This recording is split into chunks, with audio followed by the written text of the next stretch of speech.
dun dun dun dun. Dun dun dun dun dun da da da da da. Welcome to another Getting Projects Done with me. Continue to work on Yndrasta. Anyway, we're continuing our work. We are getting so close to finishing this piece. We are like at the cusp. We're at that point now where it's all the downhill type of journey that, we usually go through when we're, working on projects and such. And yeah, so I'm starting to get really fired up because I do want to finish this project. What I do with it afterwards, I have no idea. I don't know if I'll keep it or if I'll, put it up for sale or what have you. I might put it up for sale. I don't know. Don't be surprised if it does show up like on the, Way the Brush for sale page. So just don't be shocked by that. But yeah, I also corrected up some of the camera here so you guys can kind of see how the model looks under truer color. I did manage to adjust that, and yeah, it's kind of my bad. It was really just a simple little thing I had to adjust, and it gives me basically a truer representation of the colors that are present on the model. As you can see, this is for everybody out there who's wondering what this is. Nagroth Night as a base, and then we simply added what did we add? Screaming Skull. I think it was Screaming Skull we added to give us our highlight colors, and so you can kind of see how that all looks now. So it makes a little bit more sense visually, especially when you are watching this on cam, and you can kind of see all the colors at play. So hopefully now it makes a bit more sense. I know it's finally at the end that we realize our past errors. But hey, that's life, man. That's life. That's how she goes. It's how she goes sometimes. So I'm really looking forward to getting some more work done on this today. Basically, I think we're going to continue on with doing the little vines. We're just going to do simple little highlights. I'm going to pick out the little skulls as well. I think we'll get to those. But I think first I am going to marry up this transition of armor. Thankfully, it met up with the rest of the figure nicely. So this should work really, really well. And yeah. But not too bad, eh? Not too bad. Again, mostly happy with where she's gone. I think really the telling factor will be when we get to the wings and how it all looks when we get to the wings. And initially I was thinking how I really kind of wanted to go about the wings as far as color intensity and all that. And now I'm kind of thinking that I might have to go more color. Now, how I've done the non-metallic effect on the blades is pretty much how we are going to go about that on the wings, so that it feels uniform and close to our overall color scheme for her. I wanted the yellow elements to really stand out, but I really wanted these purple elements as well to be really prominent. And I also wanted these blades and such to have more of that purple value. They still look pretty blue, but they are purplish. I think what it is the color intensity from the camera doesn't quite show how much purple really is there. It's not the same as this purple or this purple, but it is pretty close. On camera though, it looks very blue. But either way, yeah, that's where we're at. That's where we're at as far as our progress. So I'm gonna get things started. I'm going to work on that on the back. So I'm going to get things started with some shading gray. This is basically what I was using to, pick out shadows and such on the model and just kind of help the chrome out a bit. Let's put it on my paint shaker for a sec. The bottle probably technically is too big for the paint shaker, but I use it anyway. just because I haven't even cleaned off my work area. I still got previous steps in there, so, you know, it's how she goes. So yeah, we're going to use transparent golden airbrush color shading gray. We could just as easily use, say, something like, not quite Null Oil or anything like that, but it doesn't hurt. I also don't bother with the wet palette, as concentrating mostly on details today, so I really don't need that much color. I got quite a bit of water in my brush here, but that's fine, because we can always just thin it right down. Yeah, you know what? That's probably better right there. Yeah, that's super thin. So basically all I want to do is create some separation from the cloak, or her robe, whatever you want to call it. I'm not too worried if this goes over a majority of the surface, as the color is transparent and it finishes kind of glossy, and so it doesn't really, you know, mess things up as far as that's concerned.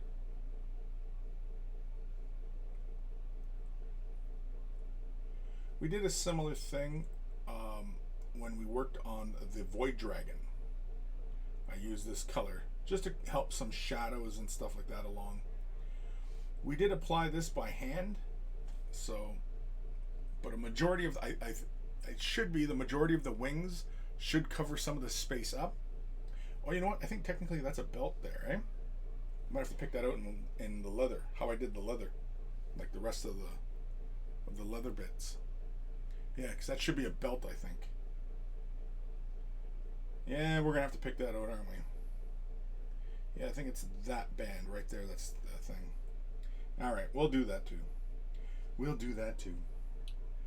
So, again, just want to get a little bit more color on there. Push it up there.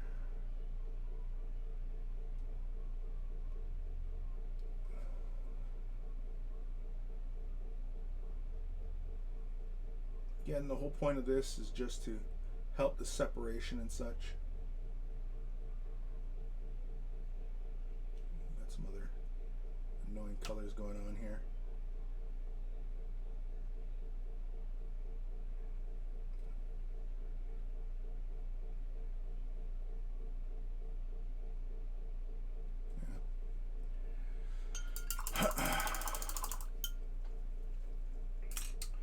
Alrighty. Give that a moment to dry. While we're waiting for that, let's go over to the skulls. For the skulls, we will base coat in, you know what, let's use Wraithbone, because it's a nice base color. And I'm pretty much just going to quickly take care of these skull details. I'm not going to, like, you know, go real ham on them. So I'm just going to use some Wraithbone. You can see it needs a good mixing. So let's mix it.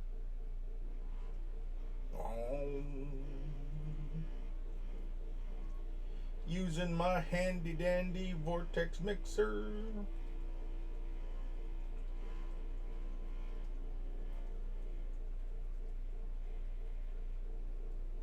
Usually only about 30 seconds is necessary. And of course I always give it a quick little shake just to get some paint up onto the lid so I can draw that off.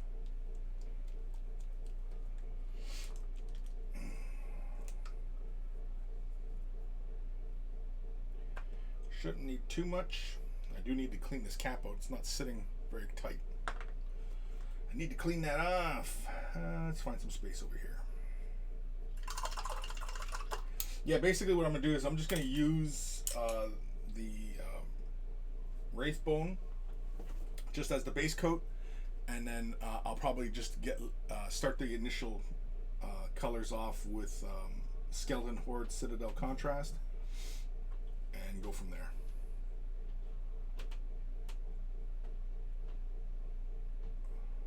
I got it thinned down just a little bit with the dampness of the brush. That's fine. Not too worried if I hit other areas, so we can clean that up afterwards.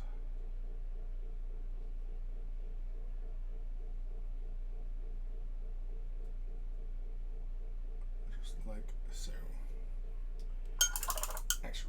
fast here. I'm just gonna draw some of the excess color out. Because we have it thinned out, it will flow a bit more watery. And so I'm just using my brush here just to pull some of the excess color around. Just so it doesn't pool up and obstruct any kind of details or anything like that. Head over to the other skull over here. This one here, we gotta be careful.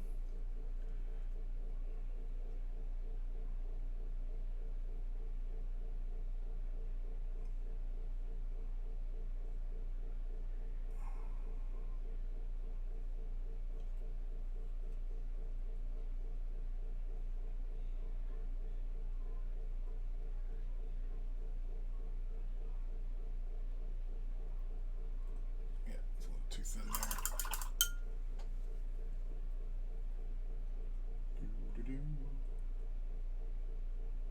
Draw that out.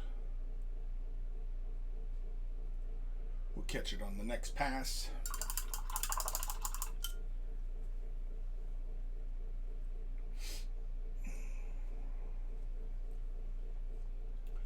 Kind of tempted to use it on the little comet details on the cloak. Maybe.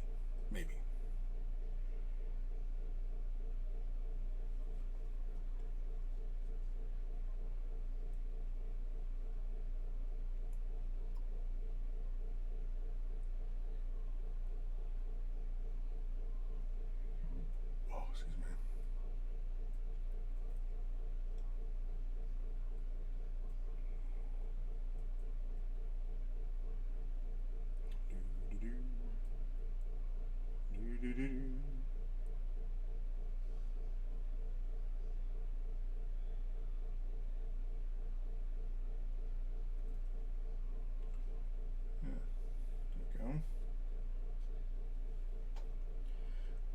Fall out of frame here so I can pull this up close to my mug.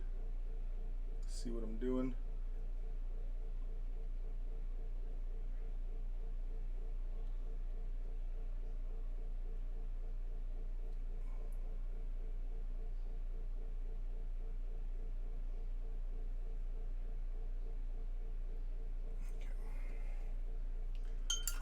Okay. Better.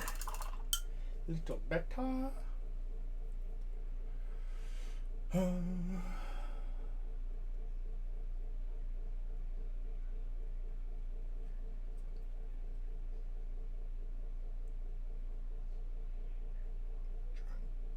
Carefully get the skull in the back over here.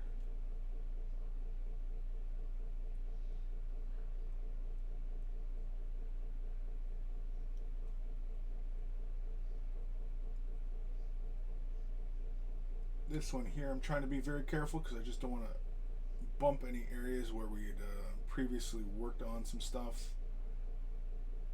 So I'm trying to be nice and neat.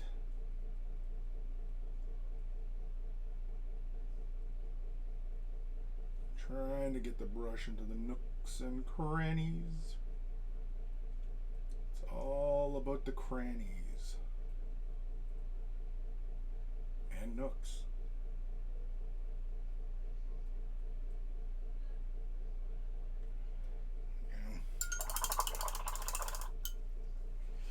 Alright. The back part should be dry by now. Yep.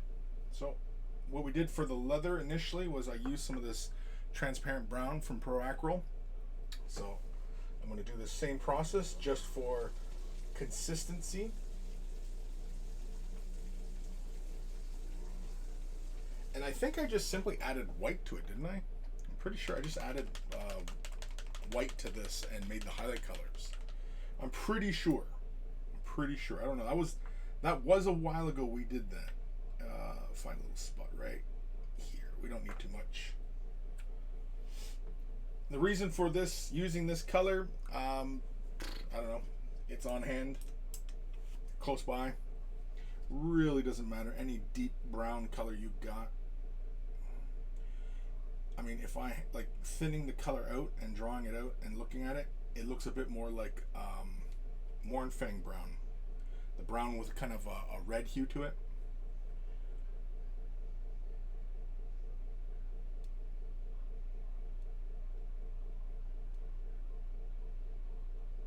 Oh yeah, the other reason I used this instead was because it flowed into the details nicely. That's right. Yeah, because it flowed in right in there. See, it looks like shiny leather now, but you know, it's fun.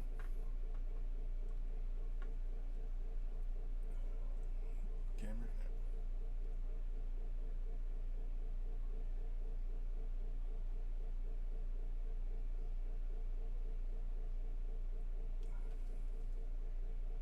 And with this color, I'll probably do two coats before moving on to highlights. Just because. Just because. It actually looks really cool. Just throwing that brown on top of the silver, and it gives you that shiny brownness. It almost looks like it glows, doesn't it? Almost. Kinda, sorta. Sorta, kinda. And do I have any of the wreath bone left? I'm gonna take a little bit here. Make a very thin glaze out of it. I just want to glaze this final base coat layer. Just for smoothness. Get a nice smooth finish.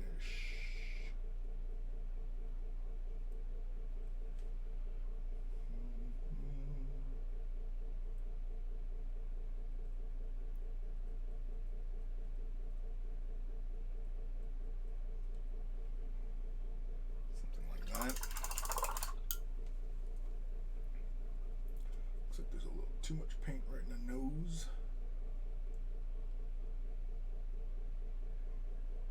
There we go.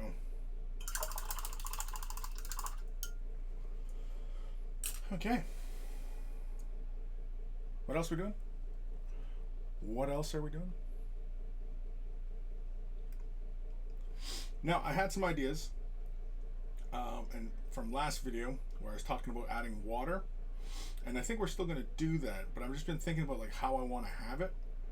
And I wasn't like I was thinking initially like basically having the water like it's extended out from here and then it comes in. But now I'm thinking that I actually might want it to be kind of just entirely within this area, so that we can have dirt along this edge and then keep it all contained in this space. So kind of just this kind of you know, banana type shape on there. That's what I'm thinking. That's the thoughts I'm having.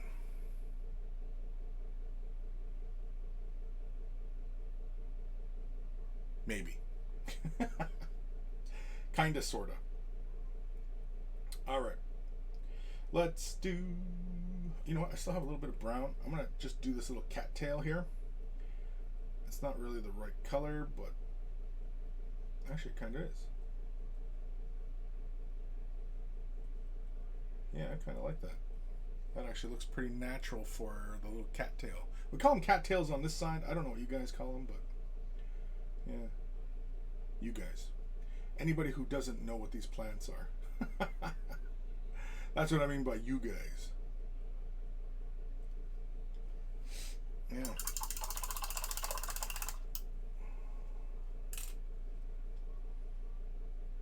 Yeah, we're going to pick out the vegetation. I'm going to make the vegetation somewhat bright. So for that, I'm going to get things started with some Elysian Green and Elysian Green. I'm going to make a 50-50 mixture of this as the beginning of our highlight. And I'll probably only go up maybe 1 or 2 highlights just to build up the color. We're going to do it somewhat dark at where it's grabbing onto the surface and then brighter as it falls downwards, right? Just for gigs. So let's grab a little dollop of color, find a spot on my palette.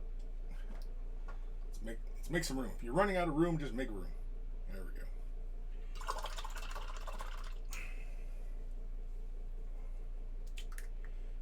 Got some on my thumb somehow.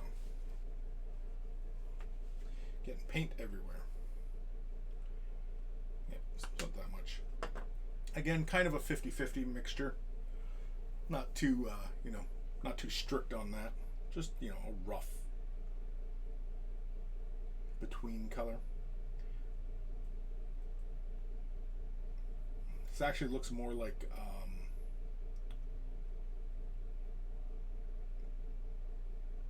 Catachin or Death World Forest, I think. That's what this kind of looks more like.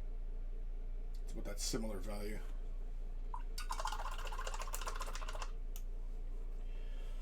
And yeah, with this color, we're just going to basically pick out all of the vegetation. More like an overbrush, I suppose. So it's just basically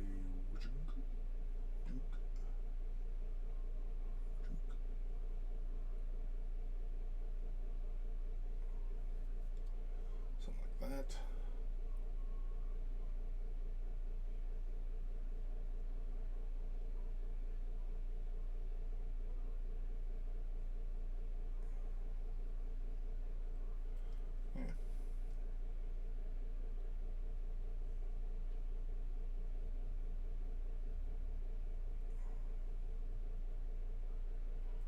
Yeah, something like that.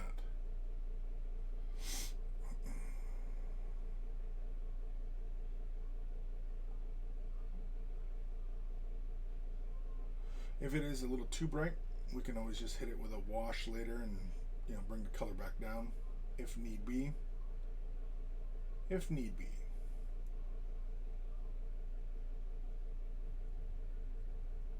But if it don't need be, then we won't do it.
Yeah, I got a feeling afterwards I'm probably going to end up hitting this with a shade wash anyway, but yeah.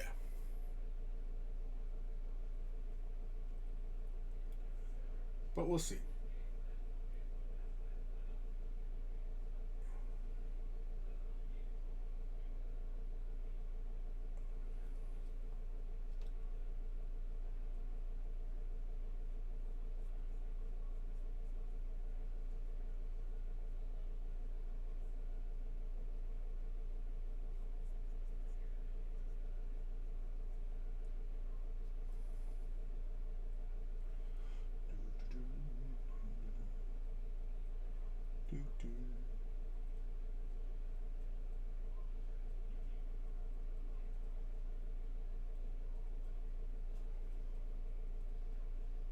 Yeah, with all the little nooks and crannies in there.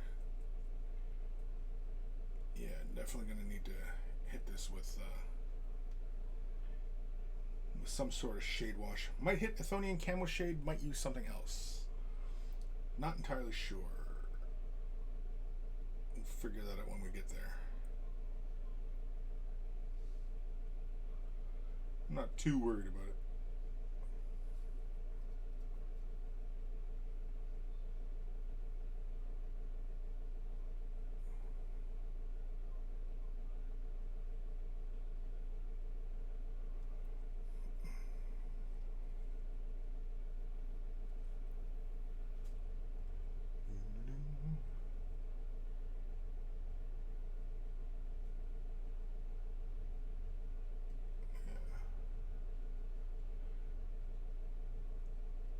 I'm thinking that I'm just going to make the initial transition of color and then pull it all back with a shade wash.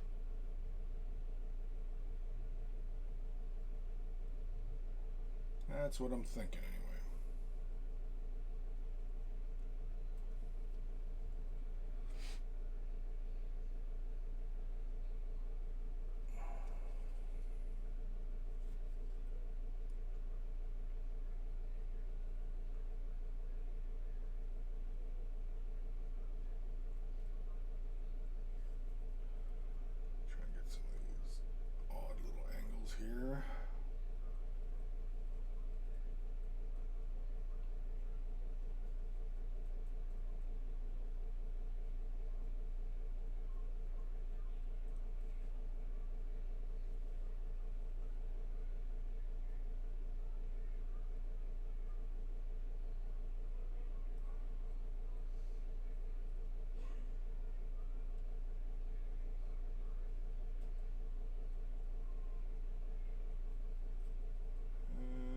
That's it for leafiness, right?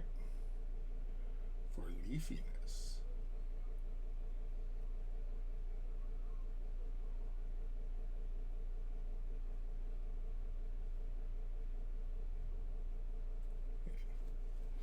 Yeah.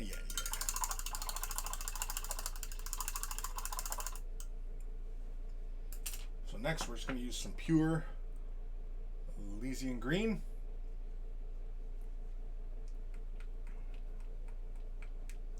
Just give it a quick little shake. Slap it on the palette. I don't really feel it necessary to mix it into the remainder of what we made. So I'm just going to slap a little bit onto my palette. We are going to switch to our more sharper brush. Just a little bit of water, just so the bristles are swollen with water a bit. Just to thin the color down ever so slightly.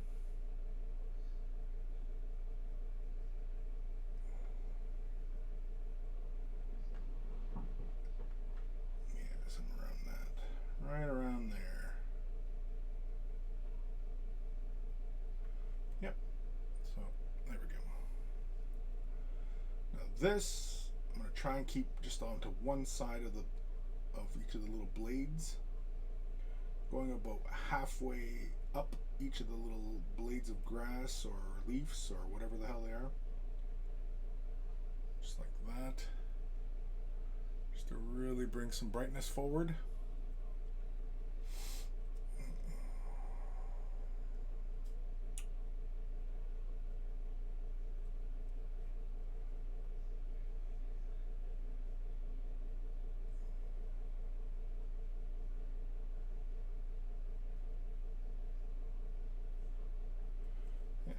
Something like that. And do that to the rest. Try and work somewhat quickly here so that we're not wasting paint.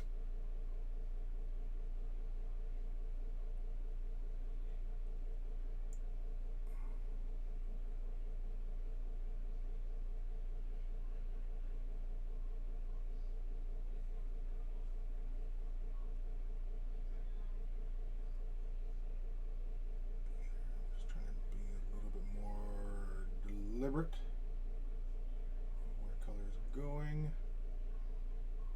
I do want to pick out some of these surfaces.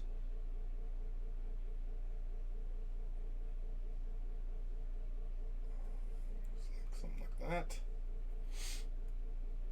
On the viney thingies. Actually, let's do this grass back here first.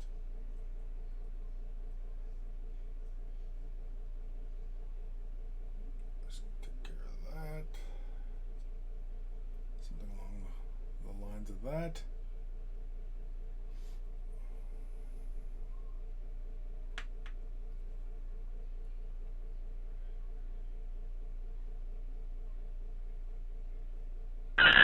Oh, yeah. Reinvented Modeler subscribed. Thank you, Reinvented Modeler.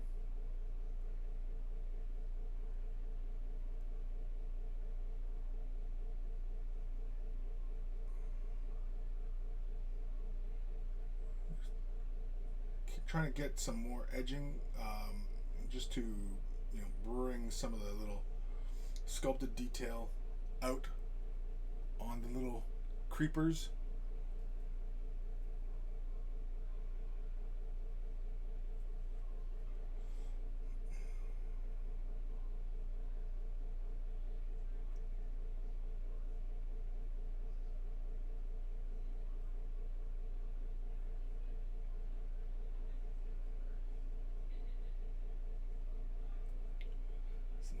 I should probably push that highlight a little too high. That's all right.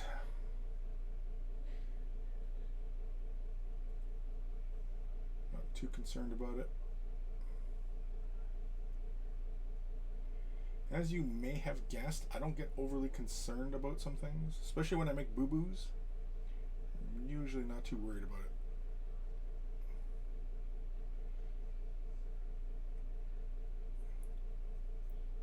Because the important thing to always bear in mind is this is just painting. It's not rocket science. You're not splitting atoms here. Just putting paint on a model. That's all it is.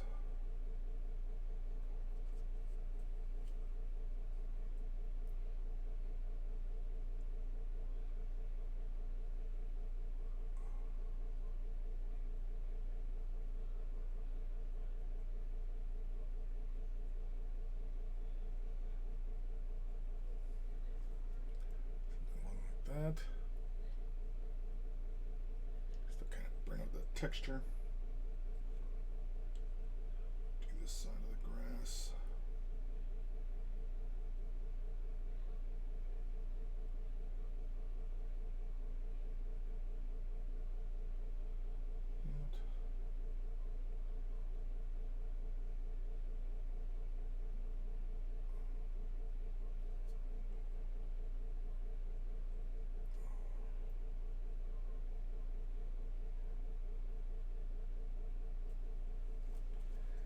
That.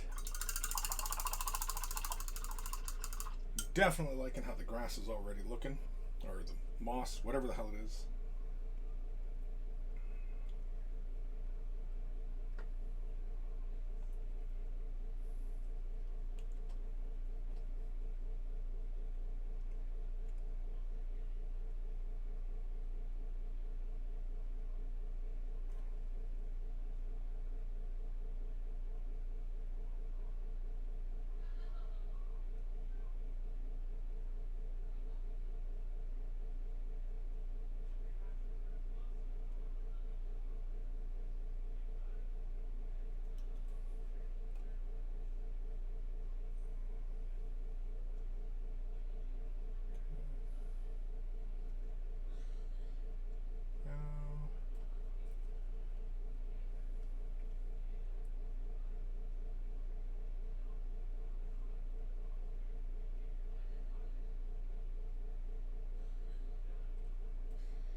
There. That's it for that highlight. I think everything's starting to look pretty darn good. All right. Like I said, like if it gets a little too bright or out of control, or just doesn't feel right, we can always hit it with something like a Athonian camo shade and bring it back down. But anyway, Elysian Green. I'm going to use some Citrine Green. Ogren camo. No, let's go with Citrine Green. Citrine Green, yeah, because it's a nice light palish green, and you have to give that a mix. Oh yeah.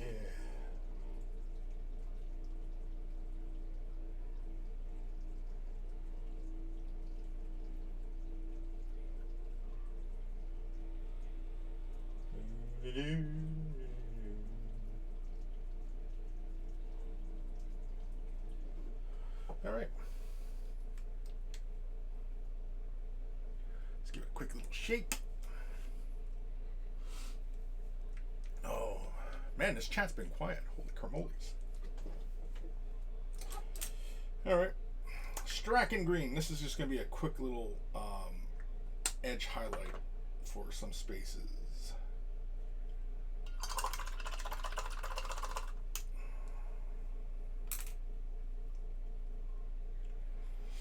Really, really fast. Dampness of the brush, just to thin the color out ever so slightly. Really not much needed there, unless you really wanted to glaze up the highlights.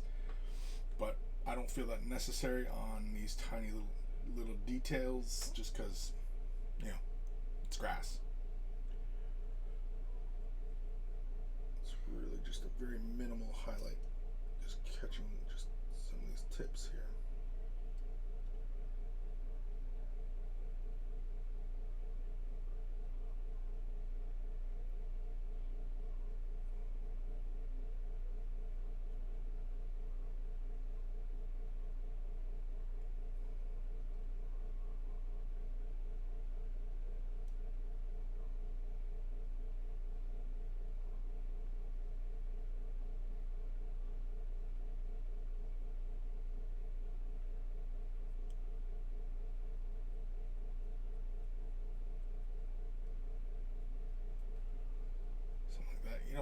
But that highlight color, that kind of desaturates that initial Elysian Green, because the Elysian Green has so much yellow in it, whereas the Strachan Green is very, very pale. So it knocks a lot of that saturation out of it, which is not bad.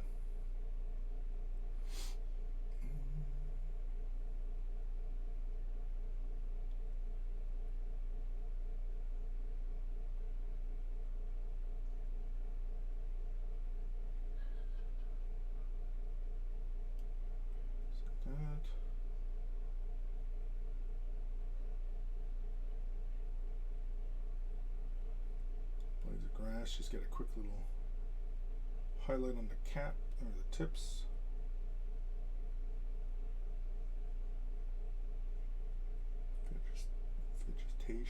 Vegetation. Wow. I can't speak English.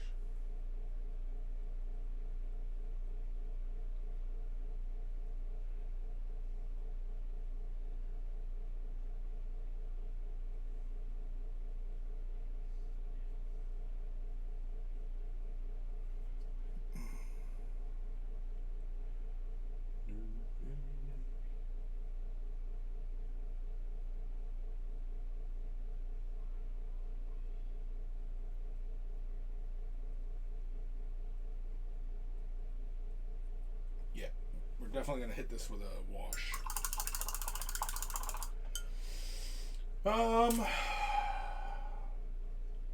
Should we use a Chthonian Camel Shade? Maybe we could. Do we wanna? I like how Chthonian Camel Shade adds that slight brown quality, and I don't really want this vegetation to really kind of compete. Although I do like this color separation from the lighter greens to the paler greens on the stone.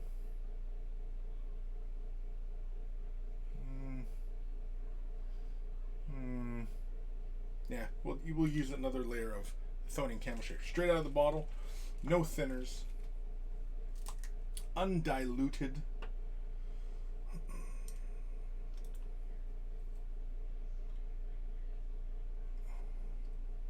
Not too heavily, though.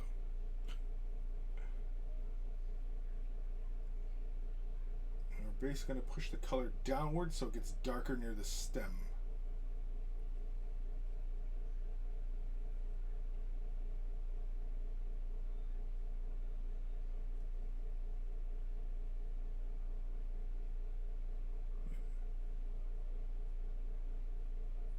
Yeah, that helps bring it all back together.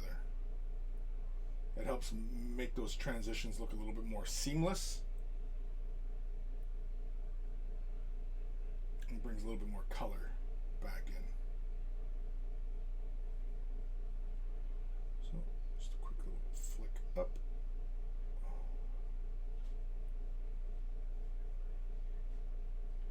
Yeah.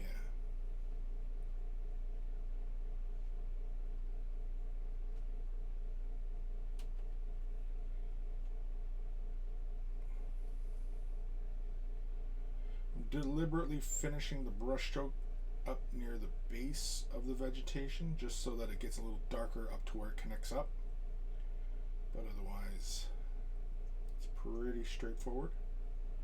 I'm also trying to leave a little bit of the end of the vine untouched as well, just so you know some of that brightness does remain, but otherwise, yeah.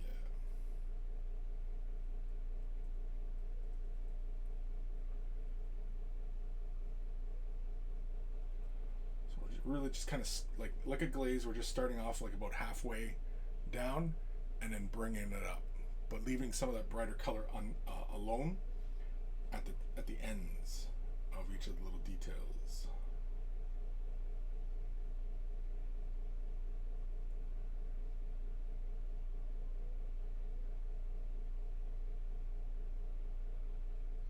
And again, this helps us create those little transitions and such in the surface. All those pretty little transitions of color.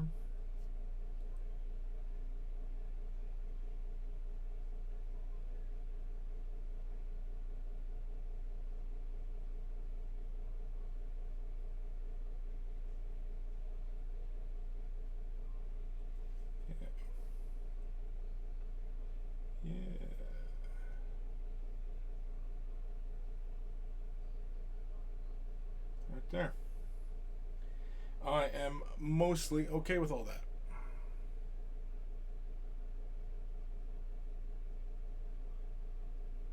Yeah.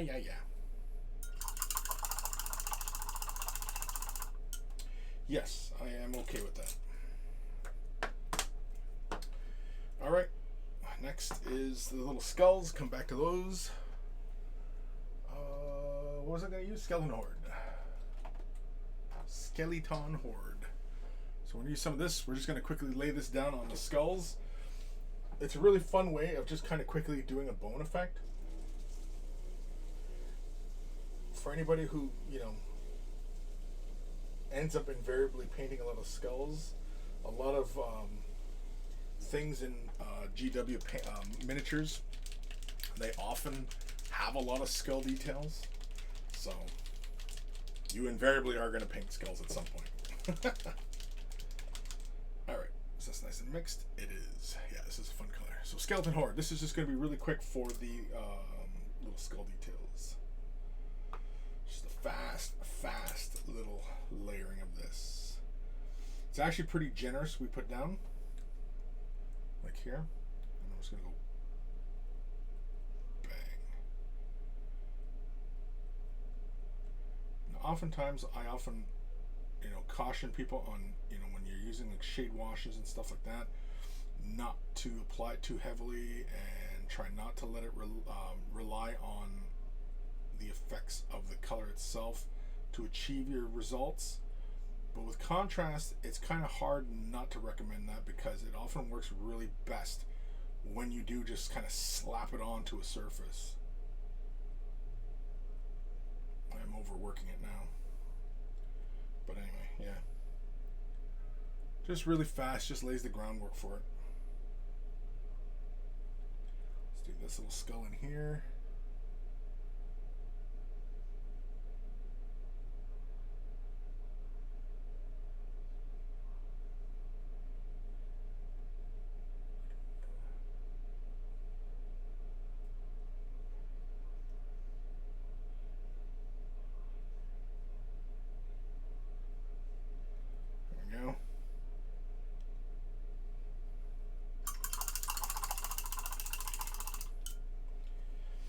Super fun way of just getting that done.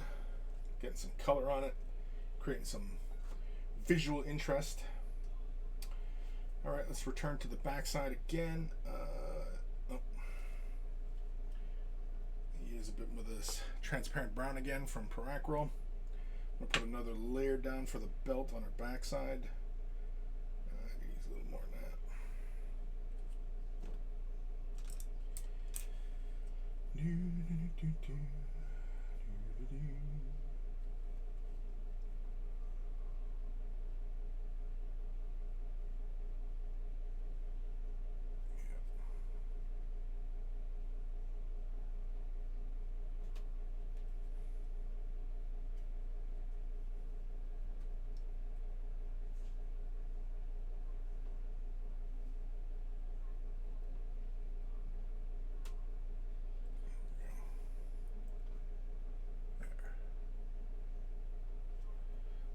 Go.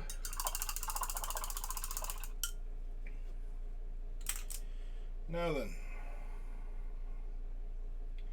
well, we've got stuff all over the place drying.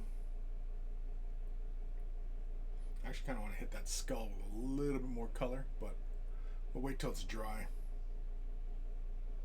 We'll wait.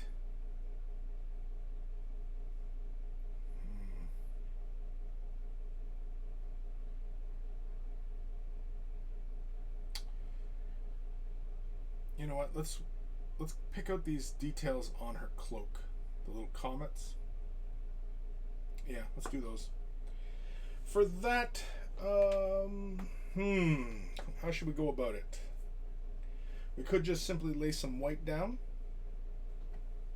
We could also just use a metallic and do it like we have done with the comets elsewhere on her. Just lay like a metallic down and then just use the clear yellows. We could do that. I was thinking more of an opaque, rather than going with a metallic, but metallic actually might breathe a bit more life into it. Be nice and shiny, you know.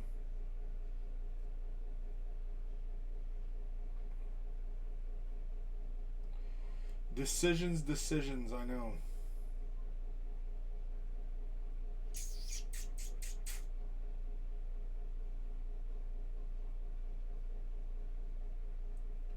See, ideally, I would like to use like a chrome there on those little details, but I don't think a chrome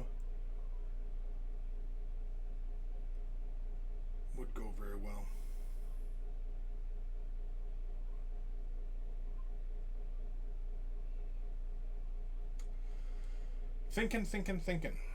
Thinking. Okay, well, what else can I work on while I'm thinking? A little vegetation. I still have to finish off these stones on the base here just to match them up with the rest of it. We could take care of that later. No, I kind of want to take care of those things now. I guess maybe we can work on the belt. Well, let's work on the belt some more. I'm going to use titanium white, golden.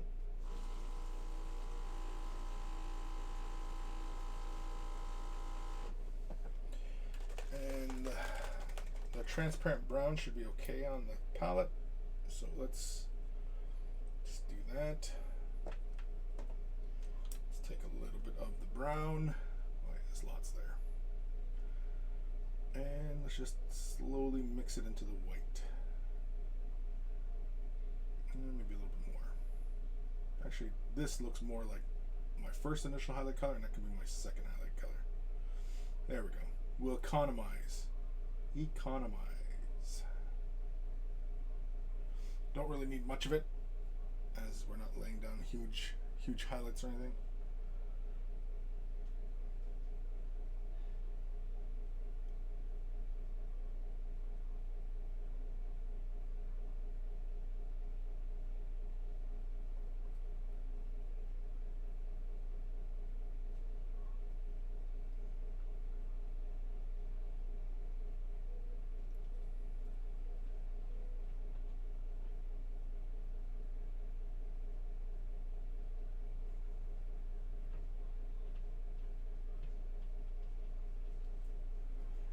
Something like that.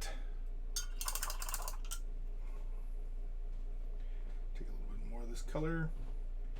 Mix that in. Get a bit more of our highlight color going.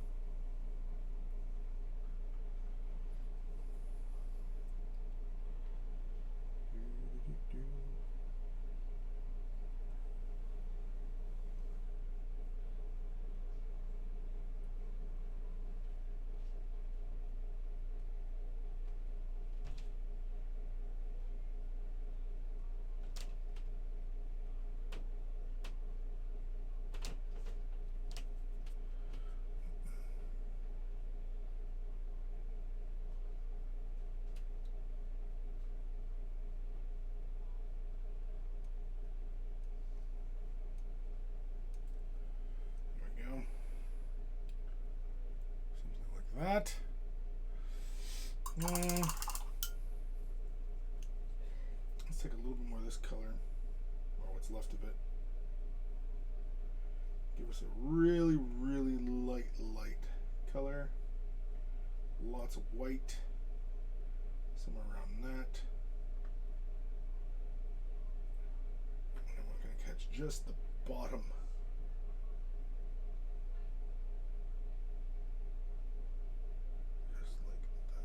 Maybe a little dot up here. Yeah, just like that. There we go. Now, if I wasn't completely satisfied with that, we can always hit it with, we'll take some transparent brown. Let's give it a little dash of water. And I'll put a little drop right here. So a little bit. Grab a little bit of water. Okay, actually quite a bit. See how the bristles are really swollen with water. I just put it off to the side, grab just a little bit of the color, break it right down, maybe a little bit more. There we go. Into a nice thin glaze. of transparent brown. Wipe off most of it, and then glaze in the in-between values, just like so. Yeah. Just like that. Just in case for anybody who feels like it's a little too pale, you can always just glaze that in and push that down just a little further. Just a little bit. It's very, very subtle. But it feels a bit more like the rest of the little leather bits. There's really not a lot of leather on the model. So, yeah.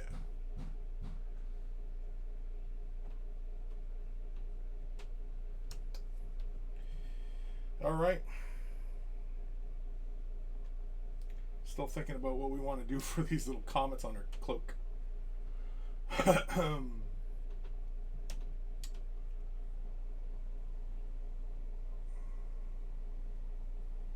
I would like to use a metallic, but I don't know. I just don't know.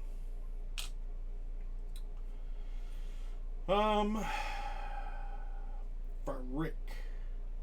Oh, you know what? I was gonna put another layer down of skeleton horde.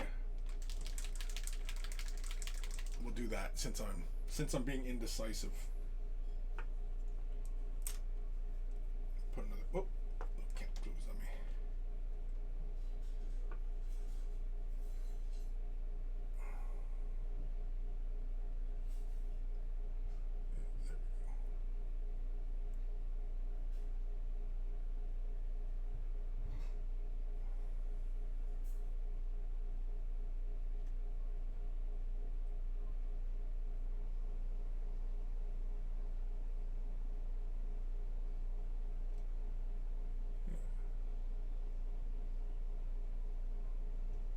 There we go. A little deeper color. I think technically bones that are, decomposing in like a swampy type of environment, I think they end up turning very, very dark, don't they? I don't know. I haven't been to many crime scenes, so you can't really say for sure, right? Oh, you know what we should have did, and we can still do, is take some of this color from the brown and the white and highlight our cattail. That's what we'll do. Haha. So cattail, we'll just push the highlights up.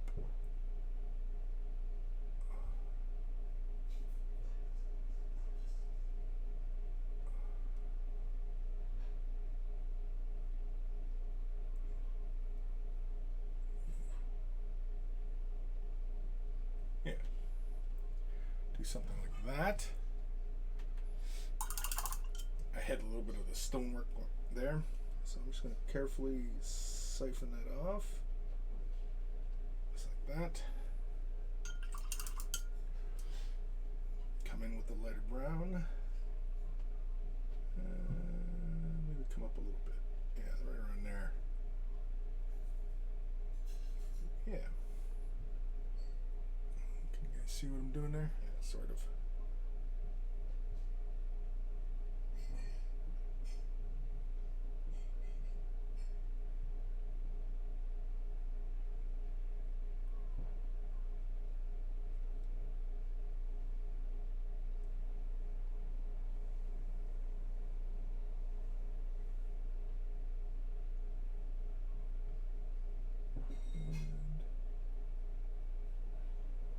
Yeah, somewhere around that.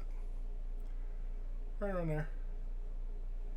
Again, if we're not happy with it, we can always knock it back down, bring that back up, whichever we want to do.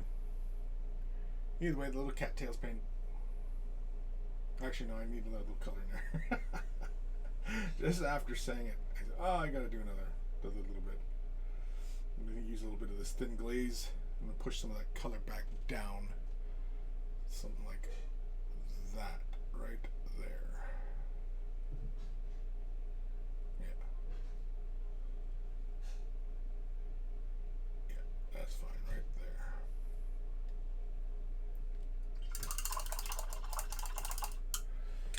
Alrighty.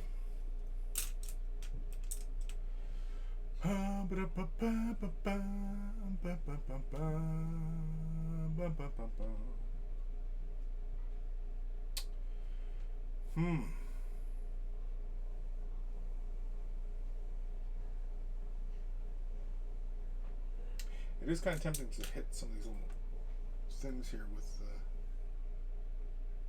just a little bit of highlight, just go up a little further. So on some of these little strands here. Yeah. Just like so, just quickly pick out.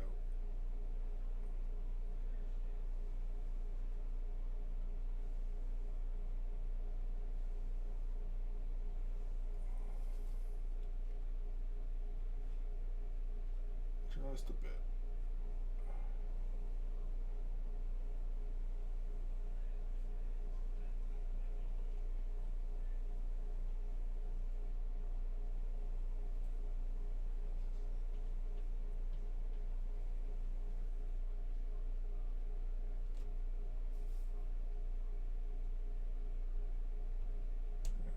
Yep.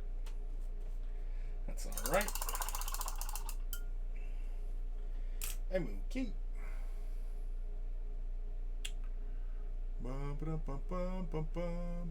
Still don't know what we're doing these comments. How we're gonna go about painting these comments. I think I'm just gonna have to paint them white. It's just what I'm just gonna have to do. I think. Paint them white. Go over it with yellow. I don't really feel like doing a non-metallic metal, just because we really have been doing more metallics on this.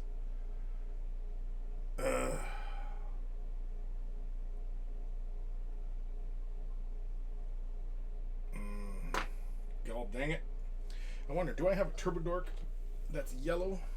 I probably do. Let's have a look. Let's see here. Pearly Gates. Shifting Sands is actually not bad. It's a color shift though. Goes from that brown to kind of gold color. It's not bad. Would it do what I want to do is the question. Of course, that also means that I got to go over the area a few times.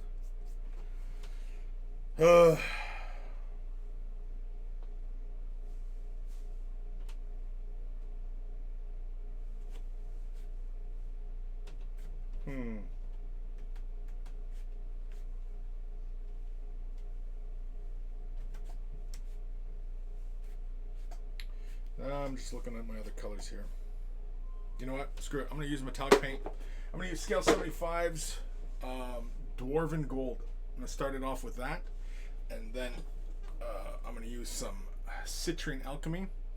And then if need be, I'll hit it with probably some transparent yellow or something like that. That's probably what we're going to do. But anyway, Dwarven Gold. We're using this. We're doing this. Let me give it a quick mix.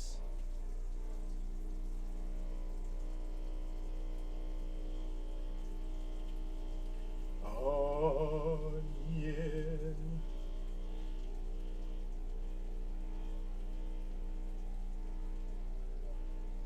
These paints have sat for a bit, so I'm definitely going to let them shake for a little bit.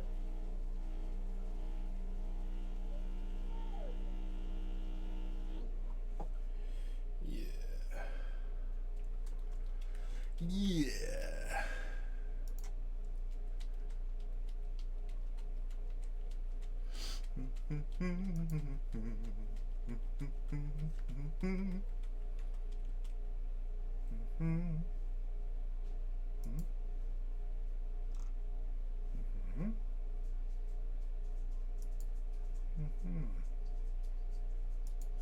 Sorry, I'm just monkeying with my settings.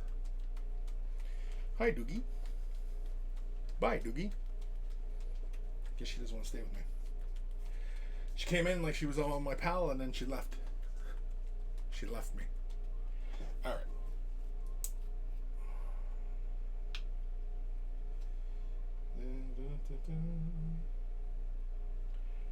Is this gonna come out? Oh yes, just fine.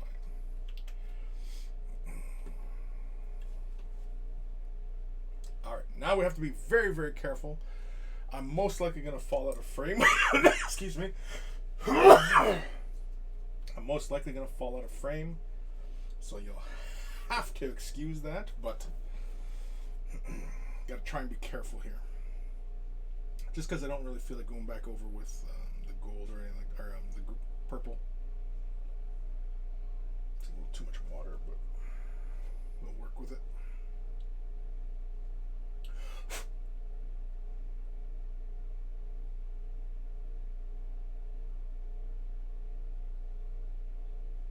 Yeah, it's very, very thin and too much water.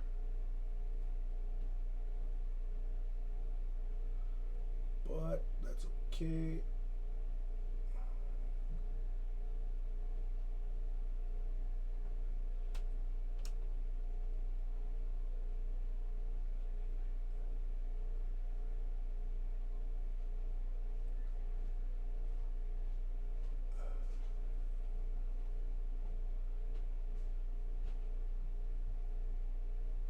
We are going to have to paint over this a couple times just to get a nice even coverage.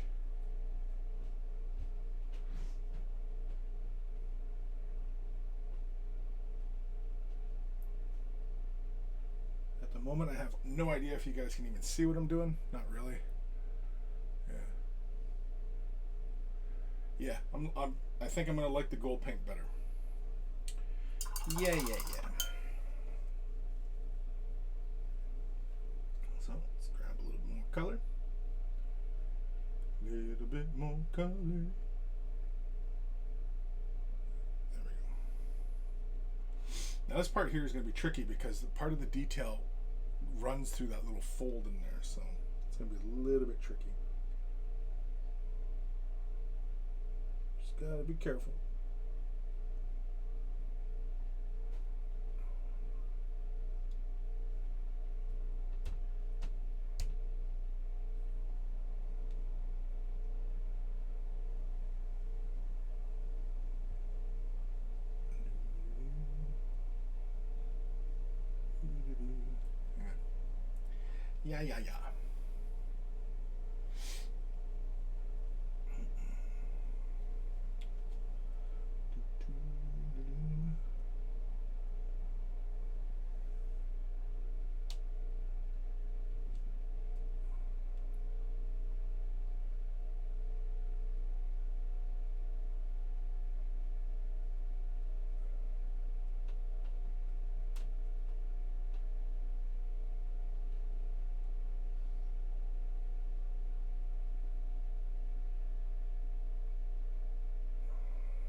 Yeah.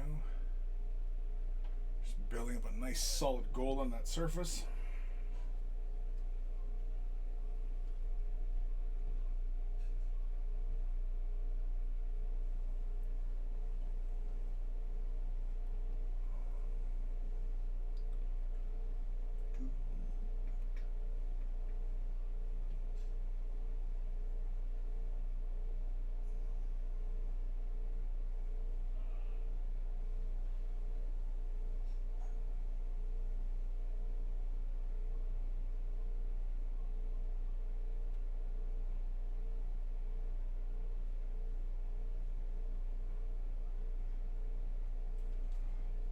Okay. I think one more just quick little layer. And clean that up. I'm liking it so far. It's not as flash as the rest of the armor, but that's okay. I can live with that.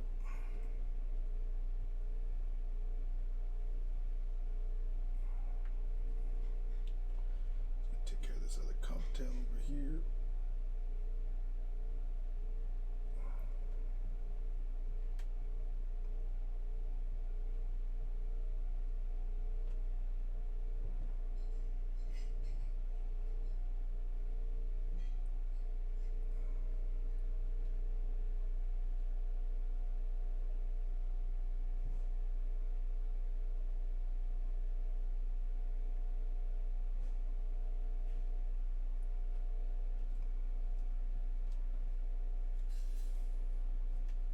Yeah.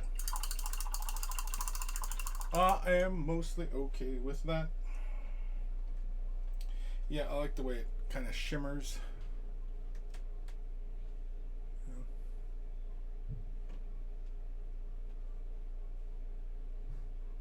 Yep, I'm okay with that. I'm okay. Grab some color.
Couple boo-boos there.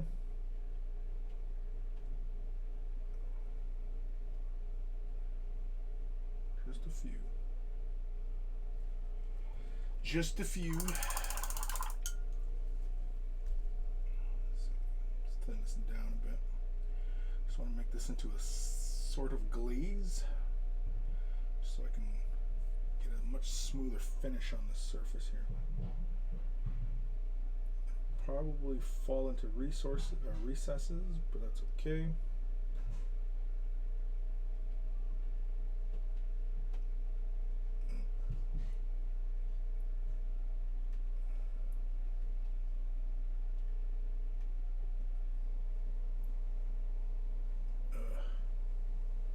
See, the one thing you shouldn't do is be in a hurry, because you'll end up making little boo-boos.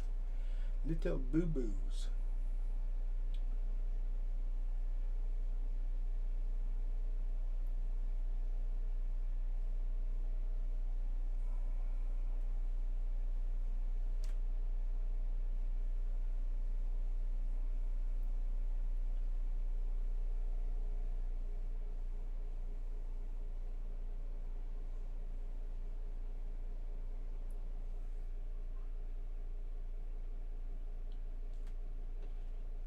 Gone from making one little boo-boo to a couple giant boo-boos.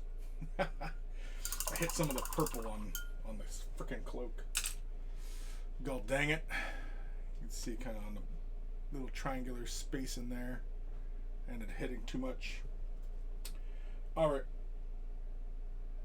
You know what, I'm going to use some of this color here just to smooth out this surface here.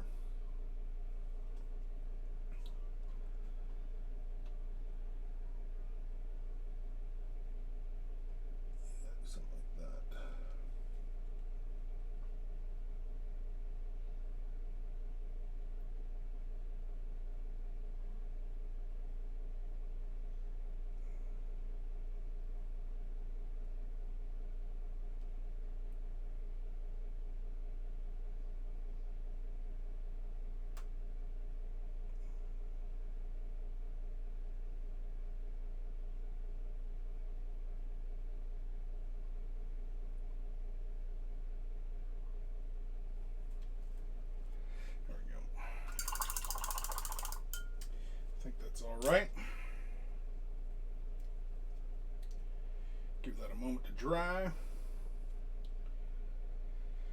Then let's use a shade wash on it. We could use brown, but I think we're probably better off using something like Agrax Earthship, which finishes glossy. There's a gloss version of it. We're going to use that. Agrax Earthshade Gloss. There it is. So we're going to use this on top of the gold. It gives us our deeper tones, and it stays nice and glossy, so the metallic will stay nice and shiny.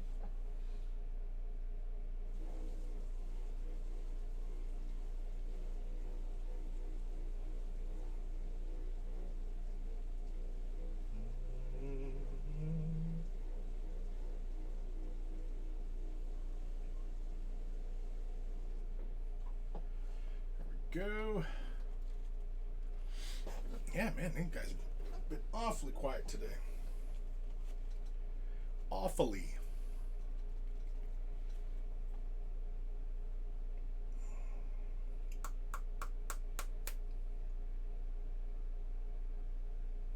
So one thing about the mixer is that it makes it really kind of foamy and sudsy.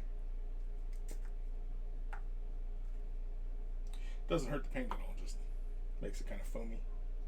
Anyway, all right, this basically is just going to get applied somewhat generously so it falls into the little lines around the details.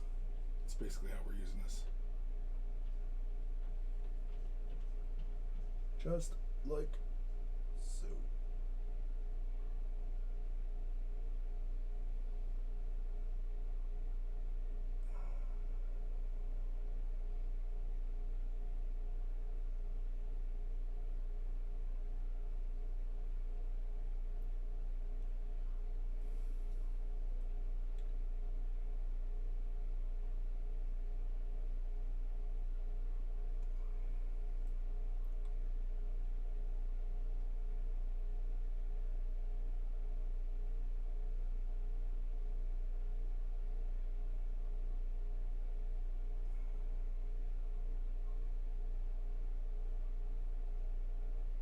I think I am going to have to come in with a purple though and clean up these edges. It's kind of annoying me. Kinda. Excuse me.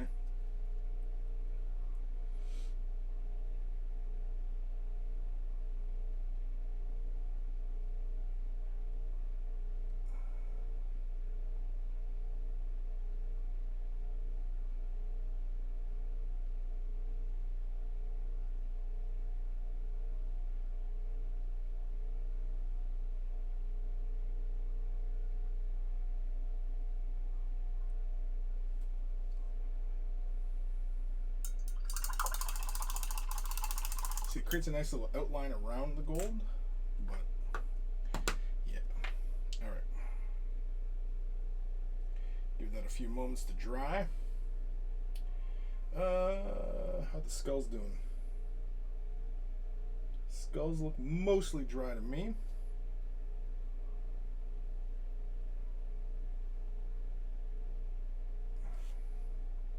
So I think basically what we'll do is we will. Where's my Ushabti bone? Do I have it out? No, that's Day One Flesh. That's Screaming Skull. That's Pallid Witch. That's Ricarth. Ushabti? Nope. Ceramite. Okay, well I guess I gotta find my Ushabti bone.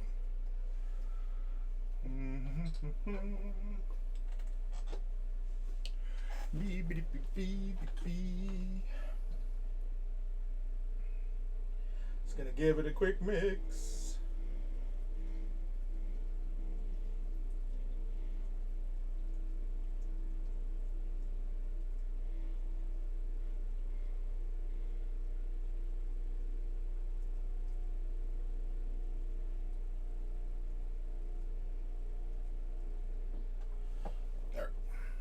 So we're going to use some Ushabti bone. I'm going to use some Lamian medium, turn it into a bit of a glaze, and I'm just going to glaze up some initial, well I guess I can just lay the Ushabti bone and then glaze up some transitions and stuff, but it's really, really fast. We're just going to Ushabti bone and then Screaming Skull edge, and then maybe some white on the teeth. Maybe. All depends on how silly I'm feeling. So just a little Ushab T-Bone. Let's find some space on my palette. I guess right here, I guess it's fine. And add a drop of lime and medium just to send it down a bit.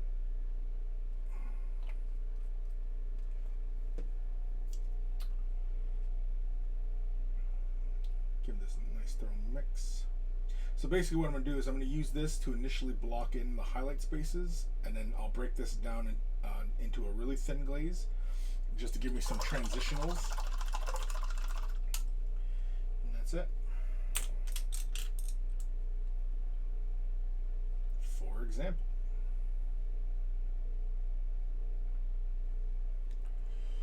Doo-doo-doo. Right there.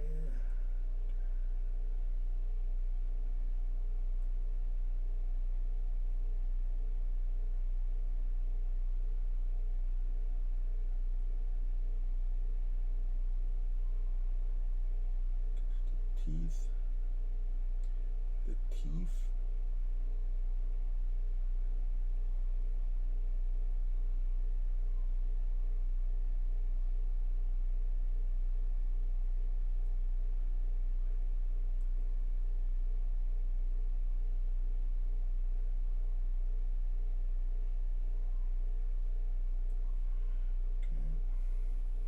Forehead.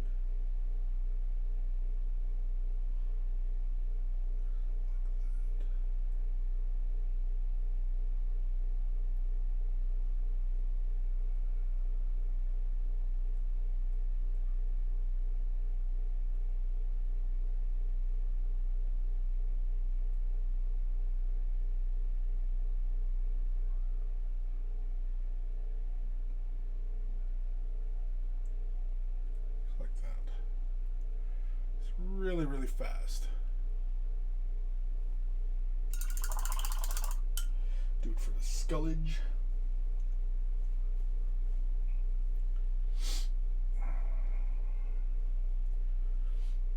You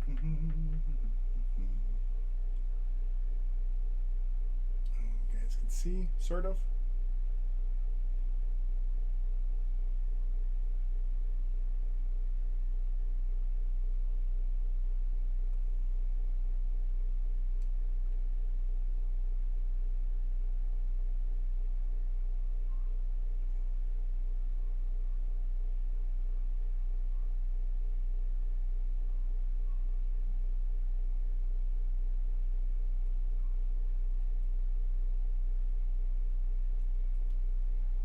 Something along those lines.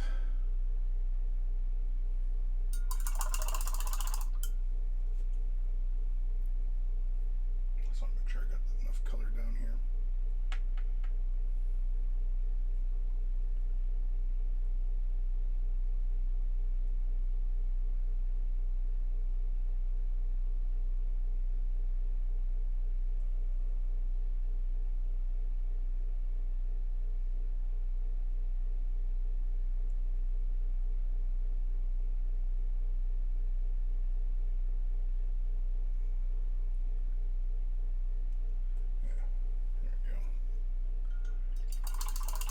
Better.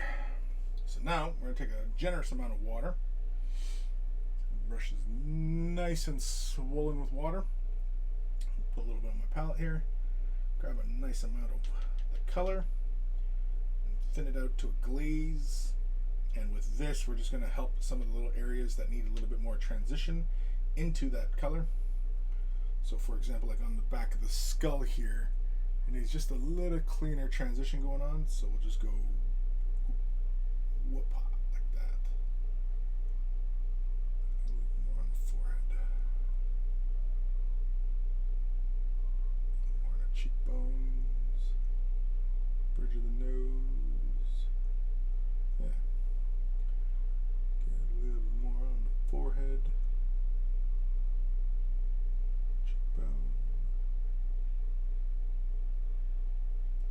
The skull up here doesn't really need it too much, although I wouldn't mind getting a little bit more color on the temples, just because it's so stark at the moment. Just like that. Just to knock it back a bit more. Not make it feel so, I don't cartoonish, I suppose. I think that's really it. I know this skull needs a little bit more. Still a little bit patchy there.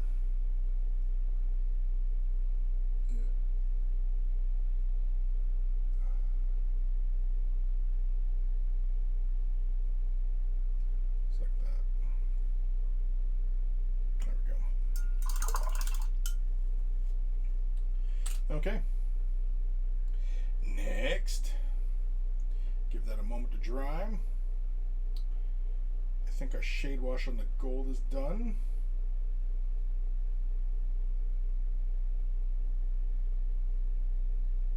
Yeah.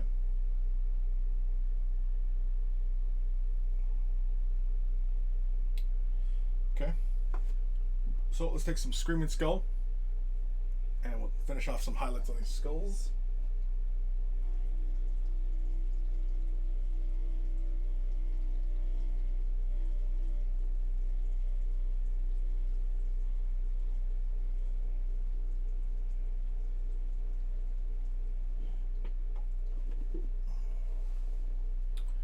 Throw a little bit onto our palette, thin it down.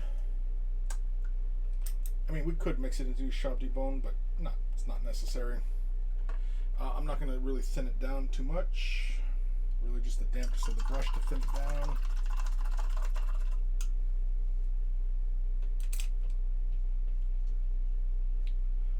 Yeah, because this is really, with this color, I'm just looking to just do a bit of like an edge highlight, essentially. I'm just going to go for the brow, the cheekbones, maybe the teeth. Just like so.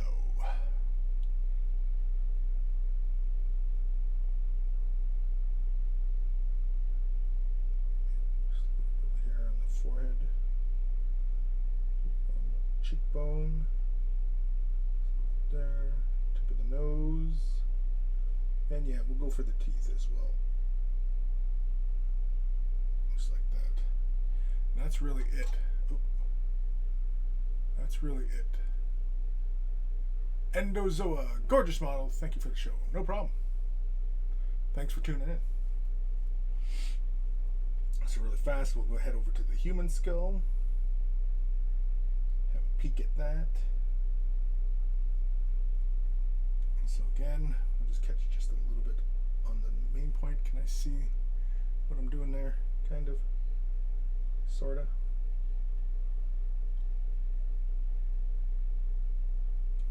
The brow. Cheekbone. Bridge of the nose. And the teeth.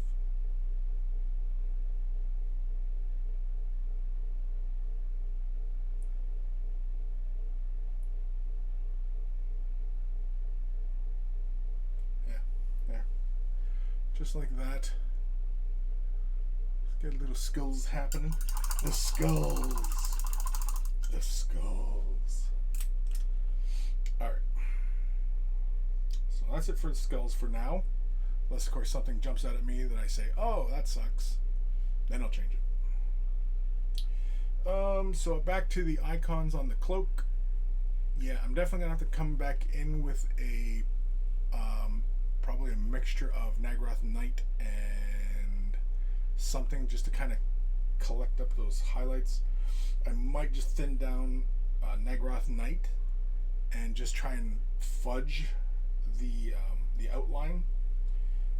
This side is okay. It's this side that I've kind of I messed up right in that little triangle right up by the circle. It's a little too much gold in there. Yeah, I know. Alright, we're going to jump back over to... Oh, jeez Louise. Dwarven Gold, scale 75. I'm just going to slap a little onto the palette. This is just to re-establish the brightness. Not that the shade wash killed any of it. It's just that as I was applying it somewhat aggressively, some of the value gets darkened a bit because of the darkness of the Agrax Earth shade. And so I just want to bring almost like the first initial highlight, essentially. It's just like whenever we do a base color, and then we, start the highlighting process, we often will, go back over with the base color. Now, in a non-metallic metal fashion, I'm going to bring the highlights downwards, so it's going to get brighter at the bottom points. Something like that right there.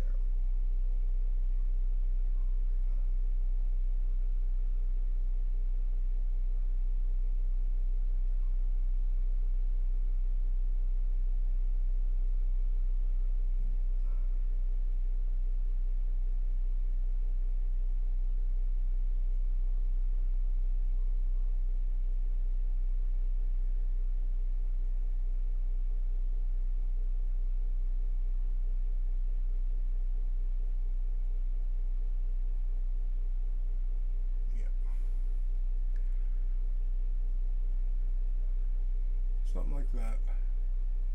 So it's nice and bright. Do the same thing over here. I'm getting my hand in my paint. Try to stay in frame here.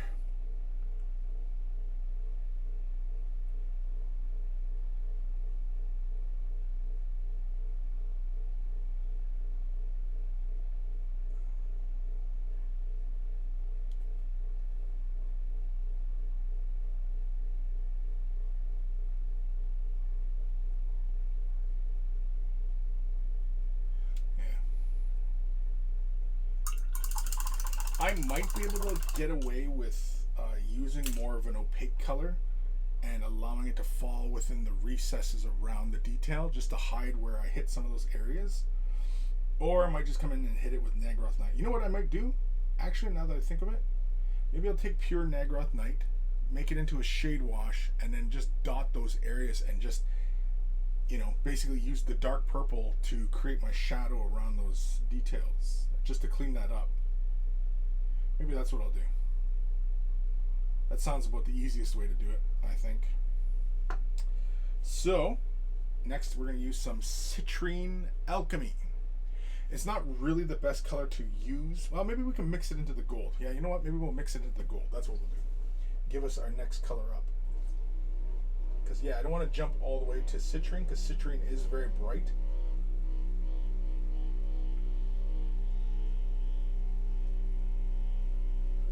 As some of you may recall, we used it on some of the comets here, just to give us a bit of brightness and to help the highlight. This is not exact measurement, and of course, it's not coming out.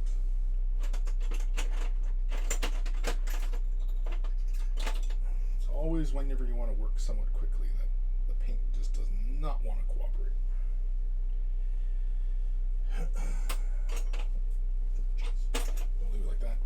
Jab myself. Are you son of a bitch? Sometimes the agitator gets caught up in the nozzle. Yeah, there we go. It's too much, but it's okay. Let's give us a little mix. Like so. Yeah, actually that's not too, it's a little bit intense, but that's okay, because all I'm looking to do is lightly build up this highlight.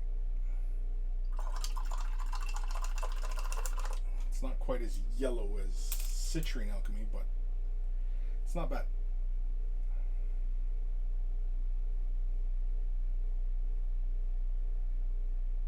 Yeah. So, for example,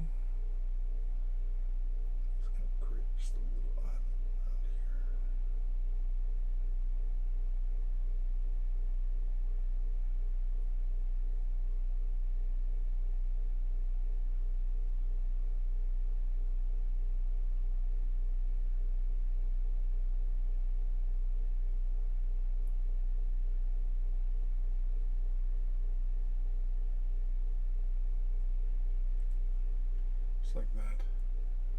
I don't know if you guys can see that, just the little bottom edge of that circle there. Yeah, it's all right. Did I highlight the right spot? Not really. Oh well. Moving on. Oops.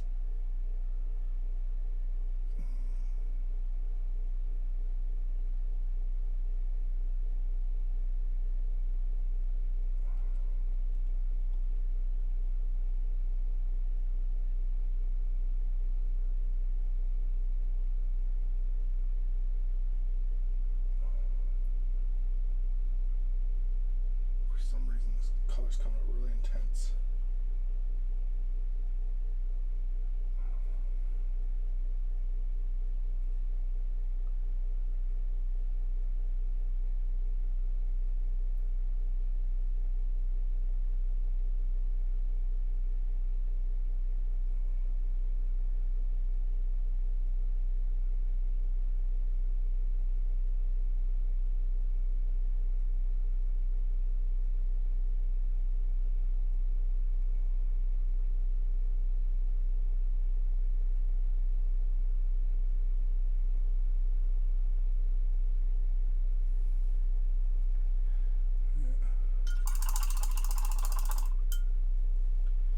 I think I might still have to hit this with some yellow just to push it back towards, you know, kind of closer to the comments on her armor.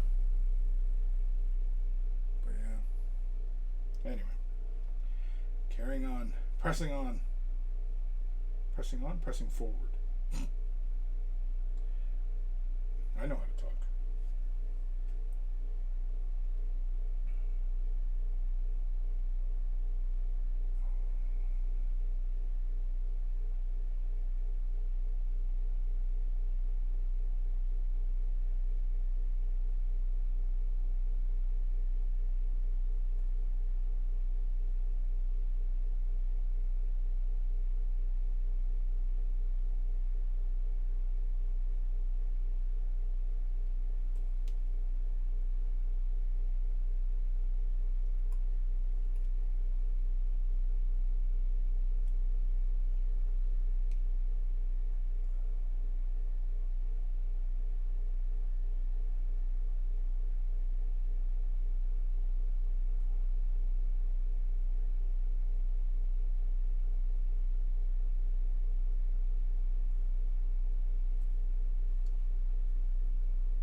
Yeah, I'm making all sorts of boo-boos now.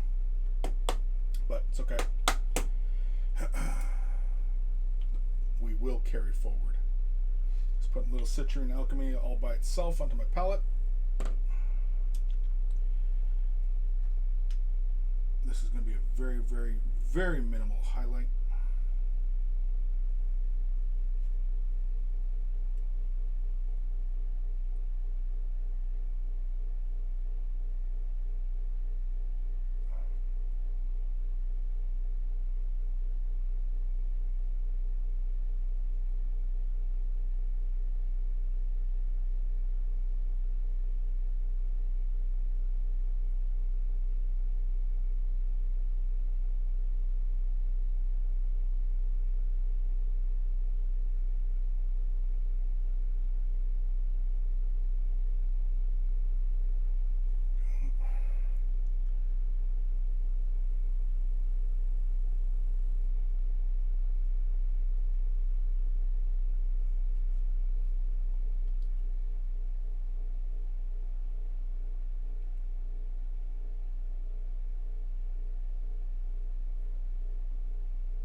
What did I use to on the comments? It was Forge World's Sigmund yellow, wasn't it? Right? Was this yellow I used? Pretty sure it was this yellow. What's this? Yeah, that's right, because I used Pyroclast orange and Sigmund's yellow. That is right. We're going to put a little layering of this down on top of the gold just to push it more towards yellow. so that it feels more in line with the rest of the model. I don't think I need to dilute it at all. I think I'm just going to use it straight out of the bottle and just put a layer down on top. Just like, that's probably too much, but oh well.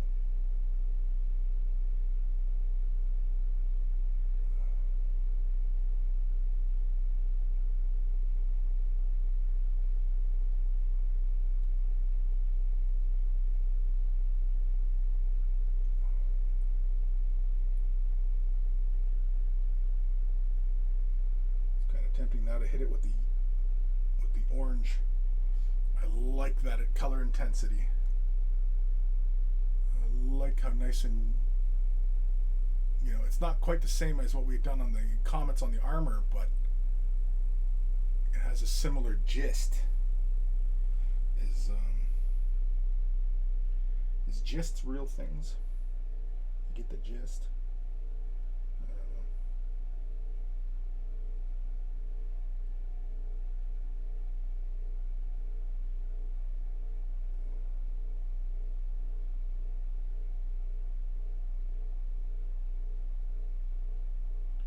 Oh, it is tempting to use the yellow, or the orange, I mean. Yeah. That definitely warms the gold back up to a point where it feels a bit more like what we've done elsewhere. I probably should leave it alone. I like where it's at right now. I probably should leave it alone. The little goblins in my brain are saying, no, no, go further. See where the color goes. And I'm like, shut up, brain. Yeah, I think so. I think that's where we're going to leave it at that. So give that a few moments. Actually, let's hit it with the hairdryer. Let's make sure all our stuff is dry.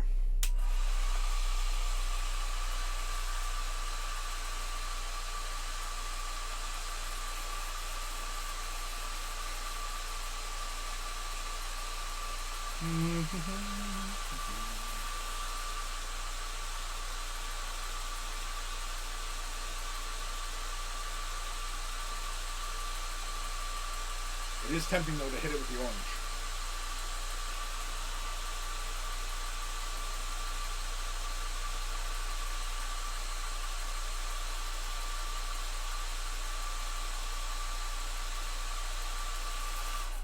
Like, very tempting.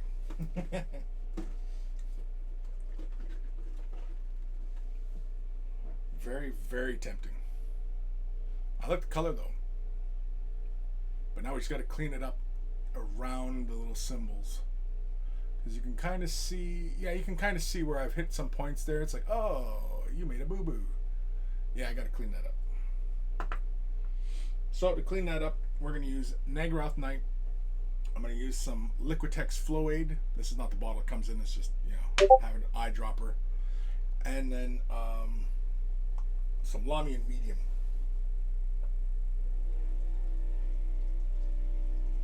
Basically, we're turning this into a shade wash.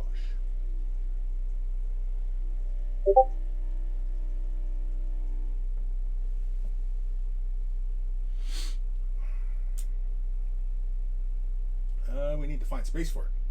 We'll put it over here. Right over there. So let's grab a little bit. Don't need too much. That's about it. And we'll slap it right here. We'll add 2 drops of the Flow Aid. So 1, 2. Some Lamian Medium. Some Lamian. And we'll add 2 drops of this. 1, 2. It should be nice and thin now. Oh yeah. It's super thin. Super duper.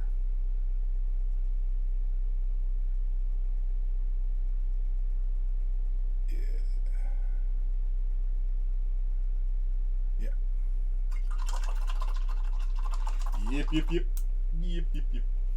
Okay. Now for... Oh, did I hit the paint? No. I was pretty sure I hit paint there, but anyway. So I'm just going to use this, and basically all I'm going to do is I'm going to just touch the areas. You might not see this on camera just because I fall out of frame, and I do apologize, but I want to see what I'm doing.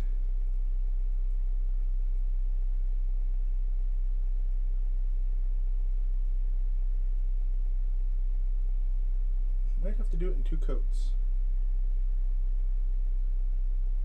Because I really don't feel like, pushing it and swelling the detail. But yeah.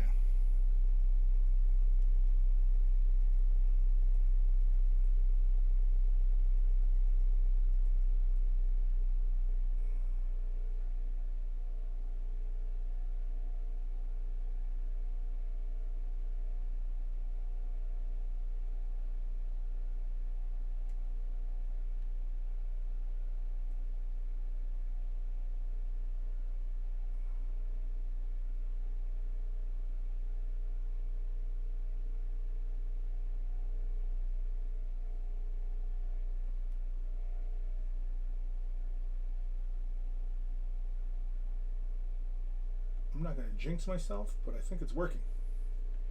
I think it's working out pretty well. Just cleaning those edges up.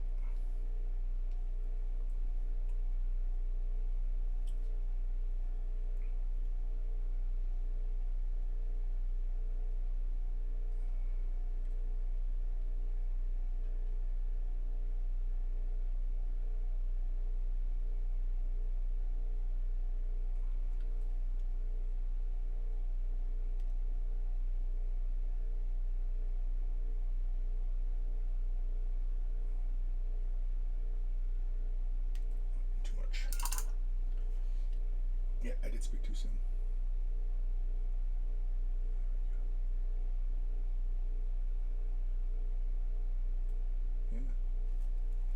Yeah, actually, we can probably do that nice and easily. 2 coats. And just reestablish that perimeter of gold. Yeah. That doesn't look too bad to me. Looks better than what it was. Anyway. Grab a little bit more. Try and stay in frame. Start on this one, I guess.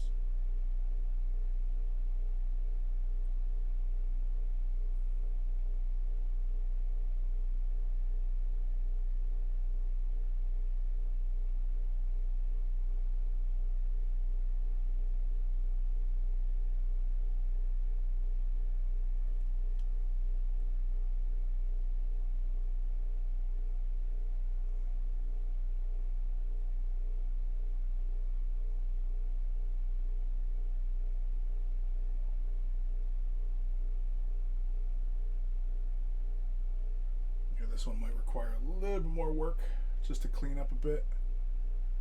But yeah.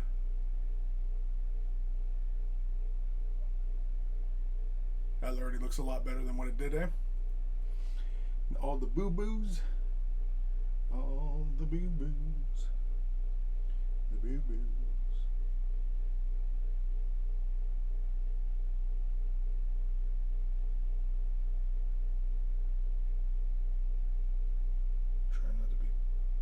Too aggressive with the color because I don't want to change it too much.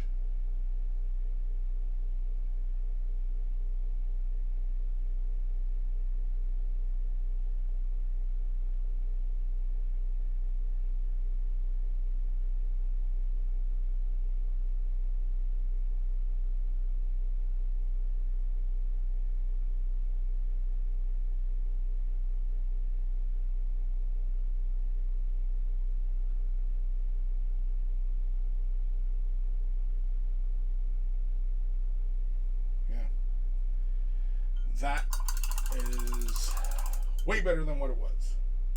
It was a mess before. It almost made me want to repaint it, but now it's all nice and clean again. Yeah, that's not bad. It's not bad at all. Greenleaf terrain. Real talk. Wow, you pretty. All right, Adam. Settle down. Time we at here. Holy cramolies, we got 13 minutes left. Let's hurry up and get some more crap done. So I am going to redo some of this little area over here.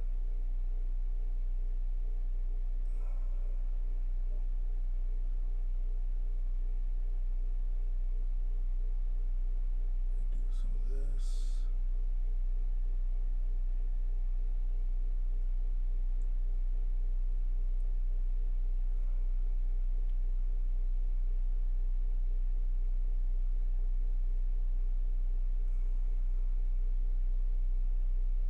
Beauty part of this phase is that if we lay a little too much purple down or hit an area because of the thin nature of the paint, we can, if as long as we're fast, we can clean that and correct it. As long as we're fast and catch it.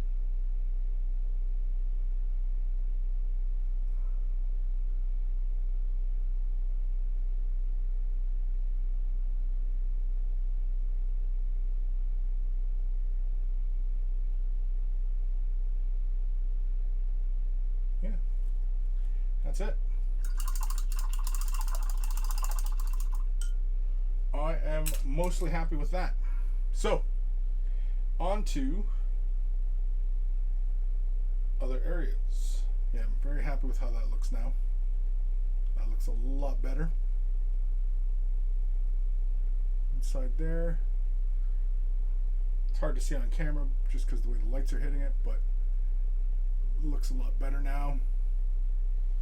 Skulls, leaves. What else? What else must we do? Oh, you know what we probably should do is the base. Create that texture on the base, let that dry, and then we can continue on with the next part of finishing up her wings and getting the water base done. Right? Right. Yeah, that's what we'll do. So, for that, I'm going to grab a spatula and sterling mud. Where's my spatula? There it is. Excuse me, the GW texture brush. Actually, let's use this one. This one's nice and mucky. Now, normally, do you really need to shake this stuff? I suppose not, but well, anyway, because I'm sure the medium separates and stuff like that. I don't even know if you could put this on a mixer. Feels pretty damn solid to me. Yeah. So basically all we're going to do is we're going to just lay down where we want our water on the base. And we're basically going to use this to border it off. And, you know, create a little ravine for it all to occupy, the water to occupy.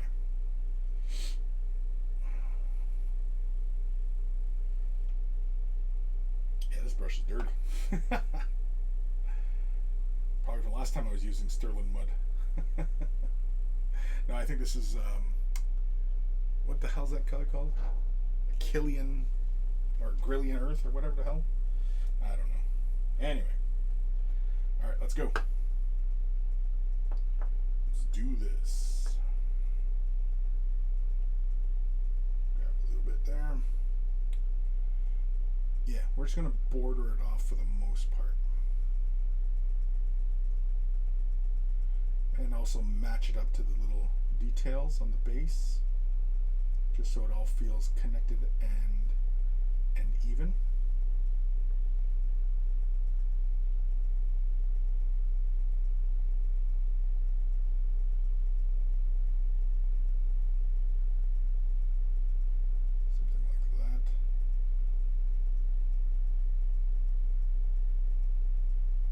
Basically just to help, you know, a little transition of color in there.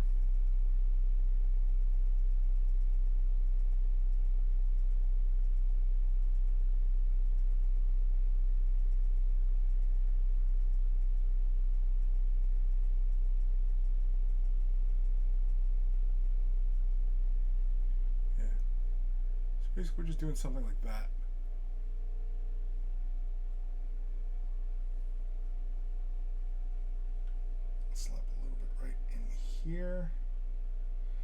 wipe this end off. Use the small end. I just want to push this up against that stuff right there, just to help blend that in a bit more. Yeah, something like that right there. So with any luck, as it dries, it should dry with a nice little smooth gradient in that area. Just like that. That's all we're looking for.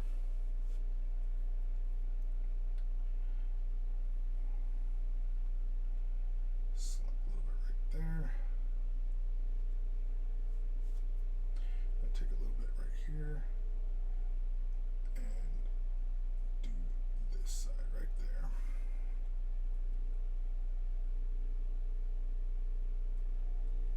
Just to help transition that out.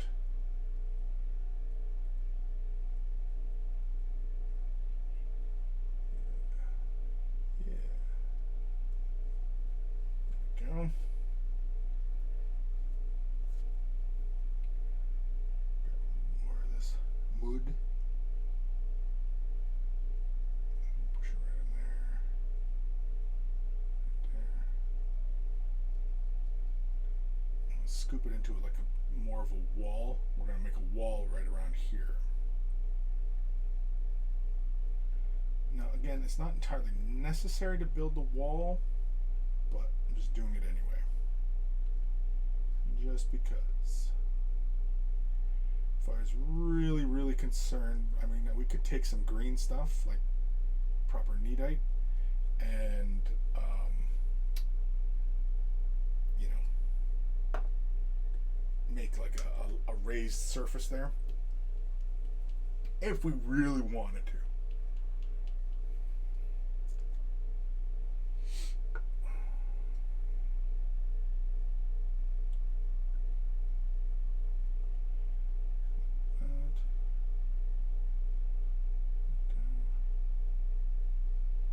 And yeah,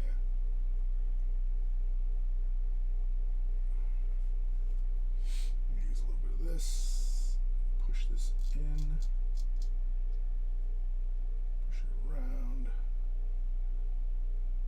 I mean, once we start putting water down, it's really probably going to mask a lot of this, you know, gibbly-gook, but that's okay.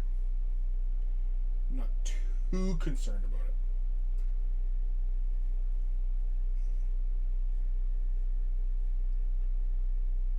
I'm concerned about it, but I'm not too concerned about it.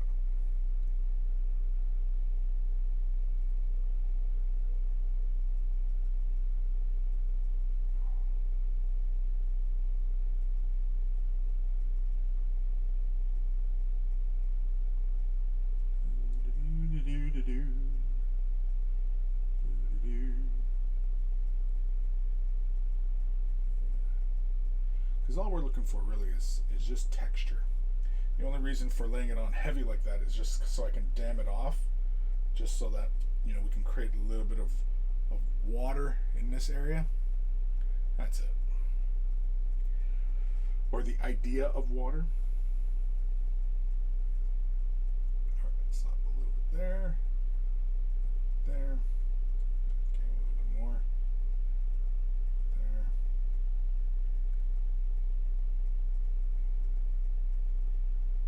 There. Okay.